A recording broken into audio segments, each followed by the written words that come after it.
So in this video, we will be focusing just on epistasis, but we will go through an exam style question as well as the summary for this entire part of the topic. So epistasis refers to the interaction of non-linked genes where one masks the effect of the other. So we'll start by looking at antagonistic genes. Epistasis is generally a lot easier to explain with some examples. So within antagonistic genes, which are genes that work to have sort of opposite effects to one another, there are a couple of categories. We'll start with recessive epistasis. Our example will be the inheritance of flower colour in Salvia, and as I said, the genes have to be non-linked, so it's unsurprising that the genes responsible for this are found on two different chromosomes. So we'll call the gene loci responsible A and B. I'll start by explaining how B works. So B is responsible for essentially the decision between having a purple flower or a pink flower.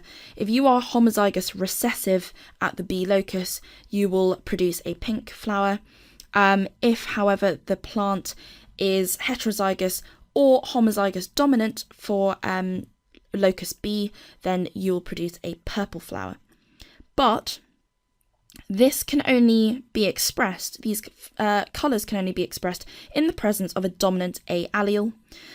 So if you actually have if you're homozygous recessive for the A locus, then you actually just get a white flower, and that white colour masks the effect of the B locus.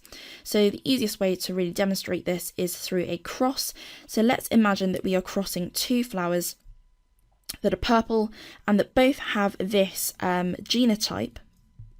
And hopefully this genotype makes sense because we are heterozygous at the B locus, so we are going to get a purple flower, and this isn't going to be masked by the white because we have a dominant A allele at the A locus. So from these two parental genotypes, we can get these gametes, and then we can stick them into a Punnett square, which again is a hefty Punnett square, so I've already drawn it out for you. So let us just talk through it. We'll start with the purple flowers. So hopefully you can see why these are all purple.